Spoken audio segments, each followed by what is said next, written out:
الذين آمنوا وتطمئن قلوبهم بذكر الله.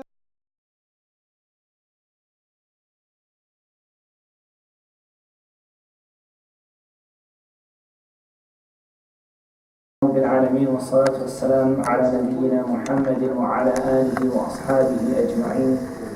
اللهم علمنا ما ينفعنا وانفعنا بما علمتنا واجعل ما نتعلمه حجة لنا لا علينا.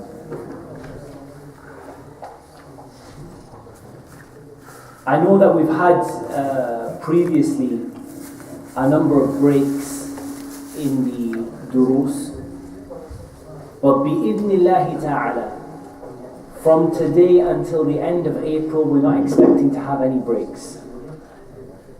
Having said that, there is one unknown factor, and that is that Shaykh Muhammad Saleh is coming next week, and I don't know whether he is going to want to cancel all of the durus while he is here and give his own or not. So provisionally from my side, I have no trips abroad planned now until the end of April.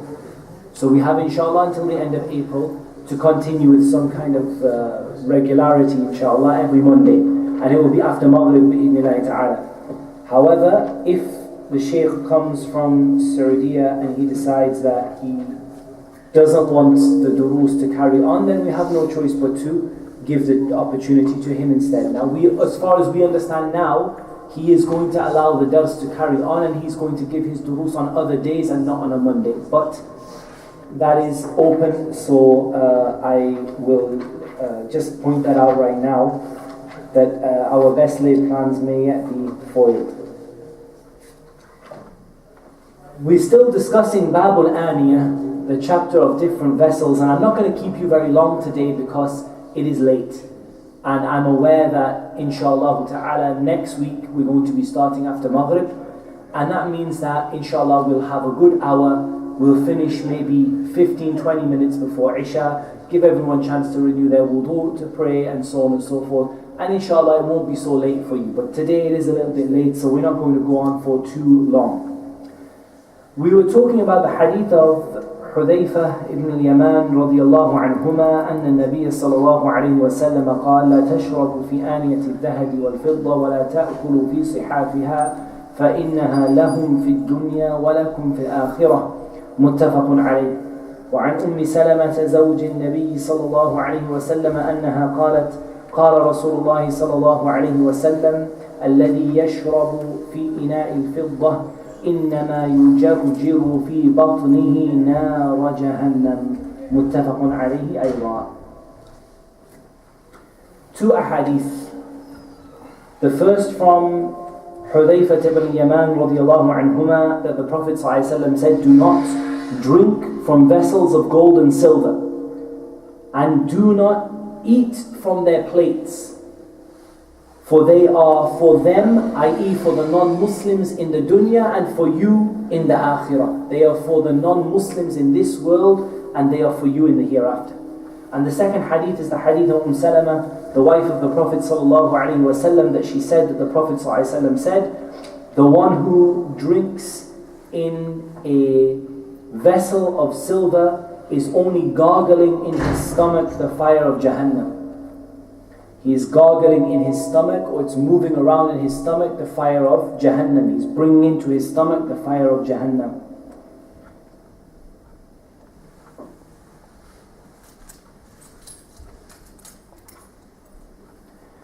We said, first of all, that we stopped last time in talking about the fiqh of these particular ahadith. And there are a number of points we have to deal with. The first one is, why did the author include this in Babul Aniya? And indeed, why did he include this at this point in the lead up to wudu? His discussion with this is not in why didn't, I guess the question is, why didn't he put it in Babul Akli wa Shurb, in the chapter of eating and drinking, or al-ma'kulat, the things that are eaten, or other areas? Why put it here? He's talking about the lead up to wudu. And he's not talking about containers because you're going to eat and drink out of them. But he's talking about containers because this may be where you store the water for your wudu. This is what his intention is in this chapter. And associated with that, he explains to you the ruling of eating and drinking out of them as well. But the reason it comes here and not in the chapter of eating and drinking, or in the chapter of the things that we eat and drink, or the vessels that we eat and drink with, the reason that it comes here is because he's leading you up to wudu. And that means you need to know, I might store my wudu water. Remember, we didn't always have the taps and so on and so forth. People used to store their water and carry their water with them, and perhaps somebody would store their wudu water in something made of silver or something made of gold. And so this ruling needs to be explained, more importantly regarding the wudu, and secondly regarding eating and drinking. And it's not that he doesn't intend to explain to you about eating and drinking here, but he wants to explain to you the ruling of carrying the water that you make wudu and ghusl with in a silver bowl or in a golden bowl. As for what these two ahadith suggest, is that they suggest that it is forbidden to drink in vessels of gold and silver, and likewise the final one suggests that it is forbidden, or indeed actually both of them. The first one suggests that it is forbidden to eat in them as well. And the ahadith specifically mention eating and drinking, and a lot of what we're going to talk about in the next 10 minutes is whether or not this applies to other things. Does it apply to, for example, having a silver trophy? What about if you have a silver plate for decoration? What about if you have some silver ornaments that you're using for something else? What about if you have a silver bowl that you store your coins in, or something like that, but you don't eat and drink from it? We're going to talk about that bi'idhnillahi ta'ala. First of all, the overwhelming majority of the scholars of Islam, and Al-Imam al-Nawawi said that there is ijma' on this issue. There is consensus. And let's remind ourselves what we mean by ijma'. And ijma' is a complicated issue. It's not an easy issue. But the general idea is that the entire group or the entire ummah comes together upon one opinion, and there is no known disagreement. However, this is very easy to apply with the companions, because you have people of knowledge and you have a limited number of people in a limited time. How it applies to the generations after the companions is more difficult. Some of the scholars didn't apply it to the generations after the companions at all. They said what the companions agreed upon, and there was no known disagreement in it. And this is a more complicated issue than we need to get into, but it's enough for us that Al-Imam al-Nawawi rahimahullah ta'ala, he says that there is ijma' on this issue, i.e. that everyone agreed that it is forbidden to eat and to drink from vessels of gold and silver. And likewise Ash-Shawkani. However, when we look at Ash-Shawkani rahimahullah, we see that Ash-Shawkani says that the consensus is in drinking only, and that there are some people who disagreed over eating. In reality, we find that there are only 2 or 3 people who disagreed over either eating or drinking, and we find that in general they don't mention a dalil for what they say. Now that tells us that it's likely that they simply did not hear the dalil. They simply were not aware of these ahadith. And from these is Muawiyah ibn Qurra, and he said that it is permissible to drink from them and not to eat from them. And Dawood ibn Ali al-Zahiri, who is the founder of the Zahiri madhab, he allowed eating but not drinking. And when he was asked for the evidence for eating rather than drinking, he said that the only hadith we have found is the hadith of drinking, the hadith prohibiting drinking, and not the hadith of, i.e. the hadith, the one who drinks from a vessel of silver is gargling into his stomach the fire of Jahannam. That is something that he was aware of, but he did not mention the other hadith. And the other hadith is in Sahih Bukhari and Muslim. So we come to the conclusion that regardless of this matter, the fact is that the overwhelming majority of the scholars of Islam agree that it is not permissible to eat or to drink, and those who mentioned the eating and drinking seemed like they did not know the evidence for it. However, there is a useful issue to talk about here. Is there a criticism, or is it valid to criticize ijma' if one person disagrees? So now we have a matter that everyone in the ummah agrees upon, except one guy. Is it enough to say that person, we don't accept this consensus now? Okay, we can say that the evidence is for them, the stronger evidence is for them, but we can't claim consensus because there's one person who is going against the opinion. We said in this that the scholars disagreed over this in two opinions. Some of them said that the disagreement of one person doesn't make any difference, i.e. as long as the overwhelming majority and there's one or two people go against it, they don't matter. However, the correct opinion, and Allah knows best, is that in the matter of ijma' we look at who the person is. If they're a regular Muslim who doesn't have any great knowledge in the matter, then their going against the ijma' doesn't make any difference.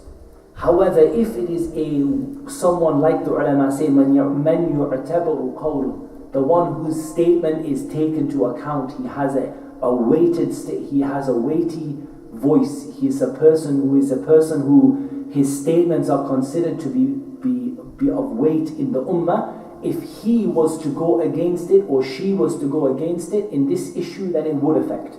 And this is the opinion of the majority of our shuyukh that taught us these matters, and they said that the reality of ijma' is that you look at the person who goes against. If it's a person who doesn't know any dalil and doesn't have any evidence, then this person is not counted as, their opposition doesn't make any difference. However, if it is a great scholar of Islam and a person known from Islam, and that person goes against it, then yes, it does. However, there is another issue we need to deal with in ijma', and that is, if you can prove that there is consensus in an entire generation, and then the disagreement comes from the generation after, i.e. the companions were completely unanimous upon it, and the next generation disagreed, and it's the same issue, there's no difference in the issue at all, there's no change whatsoever. In this we say that the disagreement of the second generation doesn't affect the first,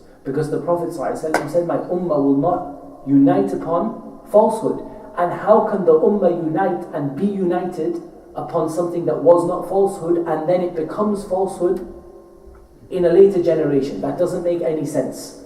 Rather, it is the case that if the ijma' is proven at an earlier time, disagreement that comes at a later time does not affect that consensus that was established at the early time. However, we say this is a matter, inshaAllah ta'ala, of consensus, or nearly a matter of consensus, and certainly the evidence is overwhelming that it is not permissible for a Muslim to eat and drink in vessels of gold and silver. The scholars of Islam in general, and this is another beneficial point, they include in this silver-plated and gold-plated utensils, food, cutlery and plates. And this is something I personally had a problem with. I went to India, they put us up in a nice hotel, and I was eating away, and one brother came to me and said, do you look at that fork? And I said, yeah, it's a nice fork, it's nice and shiny. He said, it's silver. And it never occurred that anyone would give us a fork made of silver. I mean, who gives you a fork made of silver, right? You think nobody makes, nobody gives you a fork made of silver. But these people, because the hotel was of such a standard, they gave us forks and knives that were made of silver. And so we had to go to them and say to them when we would start our meal, could you please put for us forks and knives that are made of stainless steel? And the silver ones, you can tell the difference. You can actually tell they actually look like silver instead of stainless steel. But if you weren't concentrating, it is something to be aware of, that this issue is not an issue that is limited to the time of the Sahaba. This is an issue that is very relevant today. You may go to a hotel, you may go to someone's house, especially, I know a lot of people, I know my grandmother, when it comes to the very expensive, sort of like the big dinner where she'll invite the whole family, she puts out silver cutlery. People will put out silver cutlery, so it's worthwhile asking. Theoretically, silver cutlery should have a hallmark or a print on it that says that it's silver. But in any case, it's worthwhile asking if you're not sure. If you go to a restaurant or you go to somebody's house and they give you that kind of polished silver looking cutlery, is to ask, is this cutlery silver plated or is it stainless steel? If it's stainless steel, you can eat from it, and if it's silver plated, then you have to ask for the stainless steel cutlery, the regular cutlery that we eat with. However, the next issue that comes is the issue of using vessels like this for other than eating and drinking, such as them being used for purification, or being used for holding perfume, or being used for collecting things in like coins, or being used for other things that do not relate to eating and drinking. Of course, this issue is an issue which the scholars disagreed over. However, the first opinion is that it is permissible, and this was the opinion of Imam al-Shafi'i and Dawood al-Zahiri, and it was the opinion of Imam al-Shawkani and Shaykh ibn Uthaymeen, rahimahullah jami' and others. And they said that this hadith that we've just read is an evidence for the permissibility of using silver containers that are not used for eating and drinking. Because they said the Prophet ﷺ forbade something specific. And this again comes back to usul al-fiqh. It's called an-nahi an shay'in makhsus. He forbade something very specific. He didn't forbid generally, do not use or do not hold or do not buy silver and gold vessels, or do not use silver and gold vessels. He specifically forbade eating and drinking in them. And they said that if the haram was in other than eating and drinking, the Prophet ﷺ would not have specified that thing without mentioning the other things. And there's no reason to say that during the time of the Prophet ﷺ the people didn't use vessels of gold and silver for other than eating and drinking. And therefore, if the Prophet ﷺ had not said about their other usage, then this would be an example of him not telling people what they needed at the time of need. I.e., the people needed to know not to use them, and he didn't tell them. And this is not possible. Therefore, we say that this is a matter that this is an evidence for the permissibility.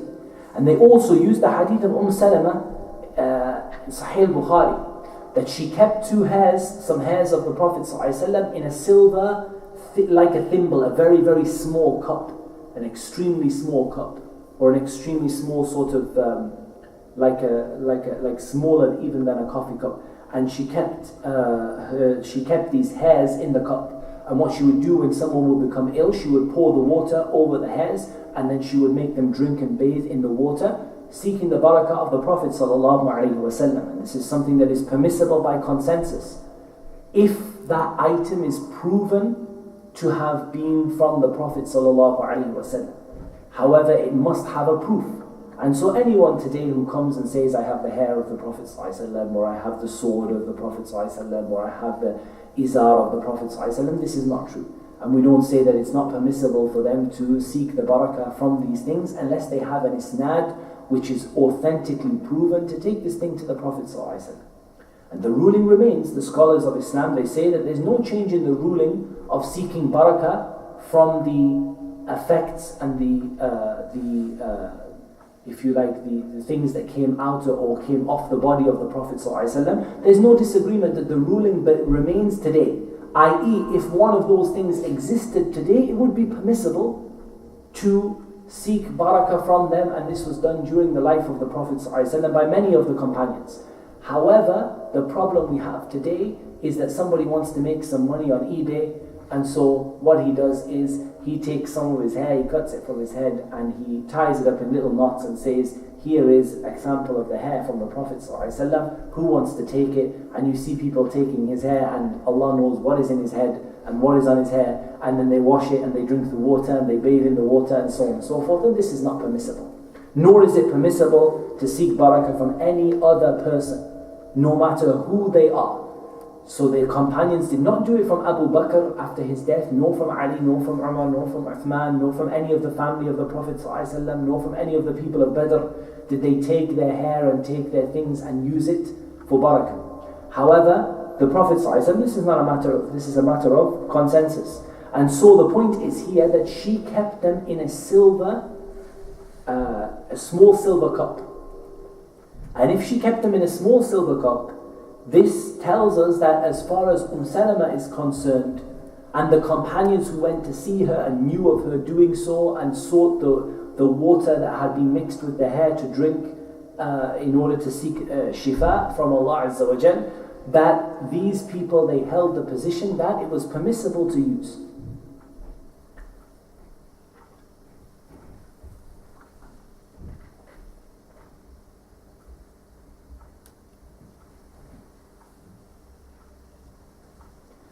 And they also said that the Prophet ﷺ mentioned the ruling of eating and drinking because it is the most, or because it is clearly apparent that that is what people are going to do with these vessels. I mean, if you have a cup of silver, what you're primarily going to do with the cup of silver is you're going to drink from it. And as for the other things, these things are fall outside of the ruling of the hadith.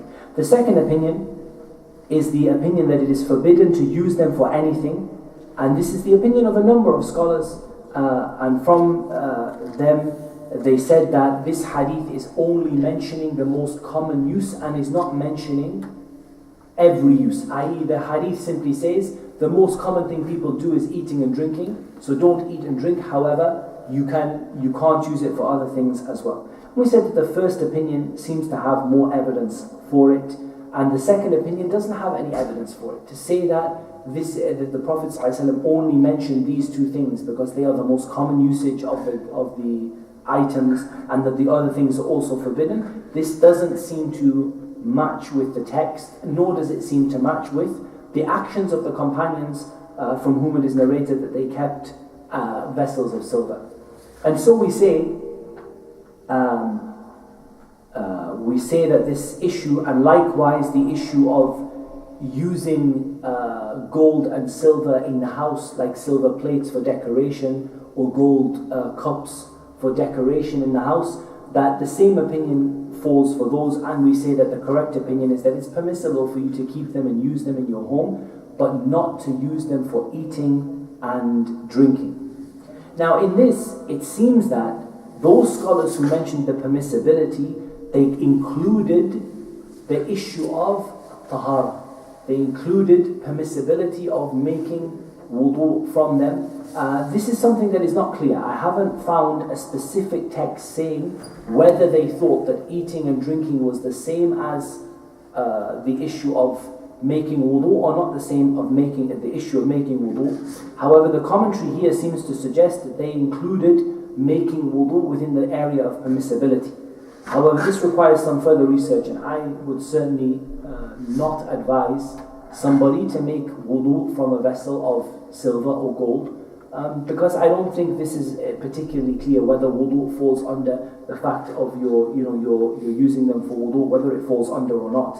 However, it seems that these scholars who we mentioned, like Imam al-Shafi'i, Dawud al-Zahiri, al-Shawkani, Ibn Uthaymeen, from what is apparent from what they said, is that they seem to include tahara in the permissible things, and they said that only drinking, as in drinking, swallowing, and using it as a drink, and likewise eating, are the only things that are forbidden, and that wudu from them is not forbidden, and Allah Azza wa Jal knows best. We also explained, and I think I might have touched upon this in the last talk, but we'll go over it again, is the evidence of why it is that these things are forbidden, or what is the reason behind, or some of the wisdom behind these things being forbidden. Some of the scholars of Islam, they say first of all, there is a likeness and a resemblance to the people of Jahiliyyah and the non-Muslims, who they're rich and sort of high society people drink and eat from vessels of gold and silver. That's the first thing. They said secondly, this takes away from al-ubudiyah. It takes away from your servitude to Allah. It's not befitting of a servant of Allah to be sitting with gold plates and gold forks and gold knives, and that this goes against the specific nature of your servitude to Allah subhanahu wa ta'ala. And especially because it is a clear example that is done by the non-Muslims. Those people who don't recognize Allah and don't worship Allah, they are the people who drink and eat in these vessels. As for the Muslim, this goes against the essence of your Islam and your submission to Allah and your servitude to Allah. Another reason that is given is that they are a form of wealth. And again, this is a matter which would affect all gold and silver, but some of the scholars say that because they are wealth, it's very wasteful that you coat your eating vessels and your drinking vessels with gold and silver, when that gold and silver ideally is supposed to be used as some sort of wealth that you can use, you can spend, you can use to fulfill your needs, and this is a waste of wealth using it for this. The fourth reason they mention is that it is extremely offensive to the poor. That if you see the poor people are eating with very limited things, perhaps a small clay pot, and they don't have, sort of expensive cutlery, and you are sitting in your house eating with gold and silver, then this is not befitting for the Muslim who wants for his brother what he loves for himself. And they also mentioned as one of the wisdom behind this is that this trains you in a number of things. It trains you in not having pride and superiority over other people, and not making a class divide between people. Not making that there is a upper class who eat with gold and silver and are rich and powerful, and then there's your poor people who we don't talk to. It teaches you to lower yourself and to mix with your fellow Muslims, and not to have that class distinction.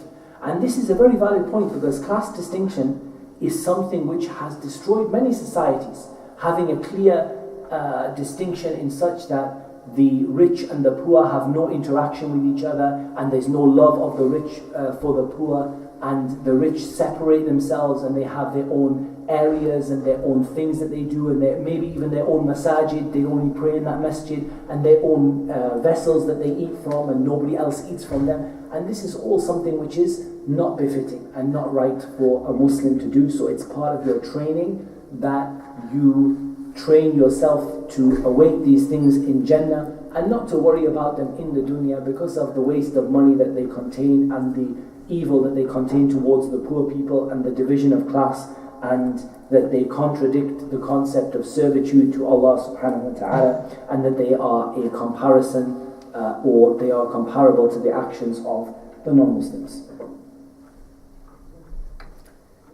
All of the other things, I think, in this hadith we have covered. So I think what we will do, inshaAllah ta'ala, is we will stop there, and next week, inshaAllah ta'ala, we have a discussion still on the chapter of vessels, regarding the vessels that are made from leather or made from animal skin, and whether or not all types of animal skin are included, or only some types of animal skin, specifically based on the hadith of the Prophet ﷺ. Any skin that is tanned is pure. So does this include also skin that is taken from the skin of a pig, or is it only the skin of a cow? Does that cow have to be slaughtered Islamically or not? Is it, for example, permissible to find a dead animal and take the skin and then to use that skin and to tan it, i.e. to put the chemicals on it or the salt on it that causes it to go into leather, and then to make drinking vessels out of it? Is it permissible to drink from those vessels or not permissible to drink from those vessels? Inshallah ta'ala, we have a lot of discussions on that next week, and we should have a lot more time, which means we should be able to, inshallah ta'ala, finish a good chunk of the ahadith. Regarding the notes, what I'm going to do, inshallah, is I'm in the process this week of revamping my website. And rather than the hassle of emailing people and emailing the masjid, and then the masjid doesn't get it out to people in time. What we're going to do quite simply is from next week, inshallah, once the website is ready, is just post them on the website. And so they'll be on the website, maybe a few days before, and you guys can print them at your own leisure or read them as you like. And I think that's the safest way to do it. I think the other way, the problem was if I get late and I send it a couple of hours late, there's no one in the office to take it from the masjid, and if there's no one in the office, then they don't get it to you. I think the easiest way, inshallah, is we just put it up on the website. But the website needs changing, so that's in the process of this week, and I'm going to put all the notes on there, including those people who attended the Ruqya course and other things, inshallah. So all the notes will be on there. Likewise, I'm going to put transcripts of lectures and all sorts of things on there, inshallah. But that's going to take me maybe 1 to 2 weeks, inshallah ta'ala. So we stop there, bi'idhnillahi ta'ala, and next week we'll come to talk about leather vessels, leather drinking vessels, and what we can do with them, inshallah. Subhanaka Allahumma wa bihamdika, ashhadu an la ilaha illa anta, astaghfiruka wa atubu ilayk. If you change the Monday to Tuesday, I tell you what, it's not the first one come Monday. Leave the Shaykh, yeah? That's a very basic thing. Everyone else goes in Muhammad. Tell him, man, I don't know what's the matter with this ajib. Anyway, Tuesdays might be. Well, actually, I can change my. Normally, I do Ruqya on Tuesdays, but I can change my Ruqya day, maybe. I tell you what, because Monday some people are fasting, they don't come when. Speak to Abdul Basit. I spoke to him, he said, no, he said to speak to you. No, you are going to change. No, I spoke to him already. Because I don't know, the thing is, for me, I don't mind. The more benefit there is, the better. I think Tuesdays. But for Tuesday, we have to rearrange Ruqya, but that's not difficult because Ruqya just gets moved. But we've got to see because the thing I'm worried about is whether the Shaykh comes, Abdul Basit has something about him that he's not going to do Mondays or something. I don't know. So I'll talk actually tomorrow when I see Abdul Basit. I'll talk to him and we'll see if we can move it, inshallah. Because Monday after Monday, you don't find no people there. You know what it is? It's just too far from me, bro, and I was getting too late too many times, man.